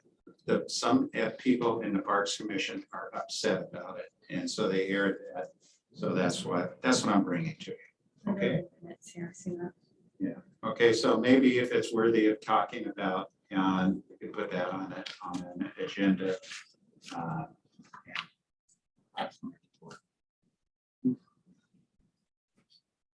Questions for Doug? Councilor Topaz. We have three things this evening. Over at the library, we just redid the doors. They were hung many years ago, and the gap between them and a few other things, you could break in or yank them to open up, or let the cold air in to cool the building off quite well. They've just been redone.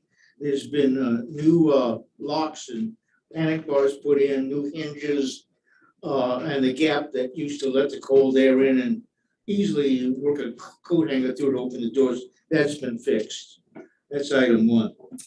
And that was kind of Margaret's last big request. At this moment, they're still tuning up the safety sensors in the doors to connect to the old computer system.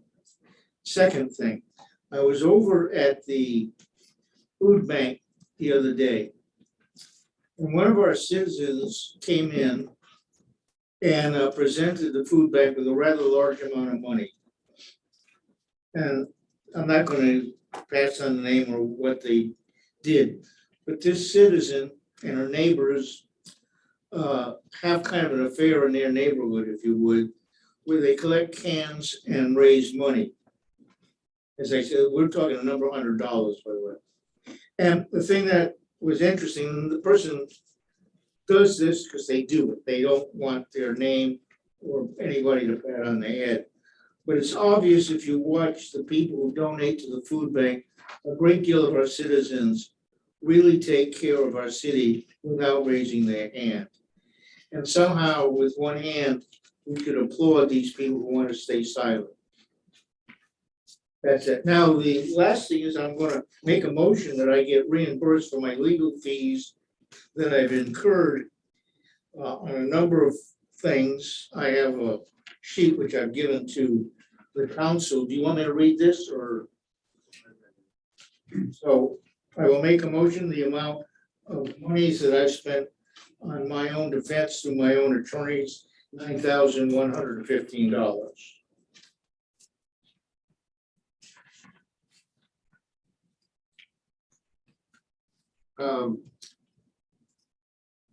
Not here in a second. So what I can tell you for me personally is that I'd like to, we just received that, is I would like to give it to our legal and get back to you, or you can check back in with, if you want me to make a second, I want to get with our legal team and discuss it first. Okay, Let's start the process. There we go. that, I didn't hear a second, so, Yeah. yeah. That's what. We need a second to vote it down and put your thing in anyway. So, when there's not a second, motion will fail. Right. Yep, so, okay, anything else? That's it. I just needed the three. Okay. Counselor Tilton? Okay. Usually I don't have a lot to report on, but today I have a nice little list here. First, I want to start with a library visit. I had a library visit with my 5-year-old last week. Went to the library and played with lots of activities and really enjoyed the library. And Gretchen caught hold of me and took me on a tour of the makerspace, and it really was a great experience. Awesome. I think I made Gretchen a little nervous, but you know, I think she was excited to show me and show my kiddo and tell us about all the Lego activities that they have and all the partnerships with the rec center. So it's exciting, and getting to see, you know, the kiddos really enjoy the libraries. It was a fun time. So I wanted to share about that, and shout out to Gretchen for really doing her part at the library. And then I had a conversation with the police chief, just doing my due diligence with checking on the police and seeing how things are going. And if anyone has ever had a conversation with our police chief, the guy can talk. He's really knowledgeable. So I have to write things down with him, or else I just can't capture everything. And I'm probably still not articulating it as well as he can, but I'm going to do my best. So some updates he had to share. The public safety facility continues in planning stages. They're currently focusing on the flood zones. He also wanted to acknowledge Officer Mackenzie McClure. She's begun to train other county law enforcement agencies in DUI detection. So thank you, Officer McClure. It's always really a pride of the city to see training and ongoing education and utilizing that for other law enforcement agencies around. So thank you for that. And then the next thing, as we approach the time to focus on the new budget, I feel like it's my job as the police commissioner or liaison to advocate for their needs as they have been presented to me by the chief. As we all know, our city's population has continued to steadily increase and will continue to increase, with the 200+ unit apartments being built and various other housing development plans, which means in turn, our resources will be greatly impacted, our schools, medical, fire, and police. It's my expectation that we will continue to put the safety needs of our citizens first and provide the increased staffing requests that our chief presents us with, and that the staffing study illustrates. My hope is to continue to educate and advocate for these needs as we look at the upcoming budget. So the police chief is requesting additional staff. And that's been a topic, you know, and as we're getting closer to the budget committee meetings and looking at the budget, I'm just advocating for the police and the needs that are being shown to me. I also want to take the time to remind this council and the staff that we need to circle back to focus on addressing the policing needs on Sand Island and come up with a plan of action to address this problem in the city. Something I'm being reminded of, you know, as the police liaison. So we're getting closer to summer, we're getting closer to the spring. Sand Island is a huge attraction, so I don't want to forget about that. And it's definitely something to address, so. Yeah. Excellent. That's all I got. Yeah. That's Berkeley. First, thanks to Public Works for helping me from not having to roto-root or I don't know, get into plumbing, which I'm not very good at. Our washing machine had been backing up, and I've been putting off trying to fix it. And I got a bucket underneath. Well, anyway, my wife said one day when I was at work, she noticed that city Public Works was a couple of houses down working on something where some of the the new lines had been put in, oh gosh, 10 years ago.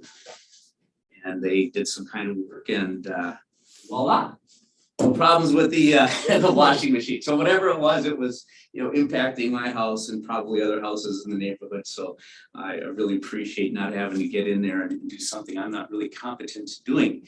My wife could tell you one time with that Roto-Rooter thing that I rented from Dontons when my hair was longer. And I got a little bit too close and begging her to turn it off when I in fact had my foot on the anyway, okay, so anyway, but no, it's just great the public, but just shout out to Public Works for just the continued good work that they're doing. We had a good planning commission meeting last week. And for the second planning commission meeting in a row, I was really moved by participation of some of our residents and citizens who it was their first experience talking publicly before a city, any kind of government entity, and it was concerning the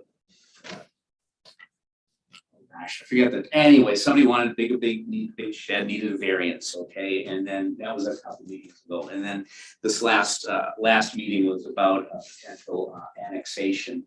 And it was just really, even though I would say some of the testimony wasn't exactly pertinent to the specific issue, I was really glad that it gave the residents an opportunity, to feel like they were listened to by the commission, by their city government. And with this last annexation piece, a family that has wants to honor the memory of their 4 fathers and 4 mothers, and to develop property in a way that honors that, but also is definitely, they want to develop in a way that enhances our community, not just developing for the sake of developing to make some money, but to do so in a way that enhances our community. So I'm really, I think Jennifer could tell you that, she was at that, and the others left. But it just impressed me about how important it is for us to continue to provide these opportunities for residents to feel that they are listened to, that they are heard, and the Planning Commission has been able to do that the last then, as I shared at the work session, my wife and I went down to Independence on a field trip to check out their waterfront development, stayed at the hotel. And it was really fantastic opportunity to kind of visualize what our riverfront will look at. Like theirs looks really nice. Ours is just going to be out of this world, I think, as we develop it. And I would encourage anybody to head on down to Independence and check that out if you want to get in place kind of a perspective. It's going to be, of course, different, but was very good. So just continue to be excited about what we are doing. And I've been trying, since I'm not a business person, been trying to do some homework. And as I mentioned again at the work session, I read this little book about how to make your community's economy sizzle. Handbook for reshaping your entrepreneurial ecosystem and creating jobs in the process. And I think, again, St. Helens is in a great position right now, where not only with the revitalization of the Main Street program, Chamber Commerce having some new energy, provides us an opportunity, though, to look even beyond that and how we can attract entrepreneurs to invest their businesses and build their businesses here in our community. And so our investment in the business part of the properties, I think it says St. Helens is open for business, and that ties in with everything else that I think we are doing. So just wanted to share that. because things are happening. I'm glad to be part of it. Well, I have one go back. I just wanted to thank Brad Witt for coming out and taking the tour. He's actually gonna, he came out and he was just blown away by all the work that we've done out here. He's gonna help us to introduce some funding at Salem next month. And so it'll be myself and Rachel Berry and probably Paul Vogel who will be reaching out at Salem and asking for some funds. Moving our industrial park forward. And I'm gonna be, and I apologize for forgetting her name, but our new senator is gonna be meeting with us Monday at 5. And I'll get her name down, but she lives right here in Warren. She was just appointed by all the commissioners. Rachel, what was the last name? Armitage. Yeah. So, yep. So, and it's at 5 and she's getting ready to go into a short session here week after that. So I was trying to get a daytime visit and couldn't, so, which I understand. So I just want to let people know that's what we got going on. And then just a reminder that I'm gonna have to ask everybody to leave because we're gonna adjourn this meeting, but we're going to do our executive session that we recessed earlier. So with that. Thank you.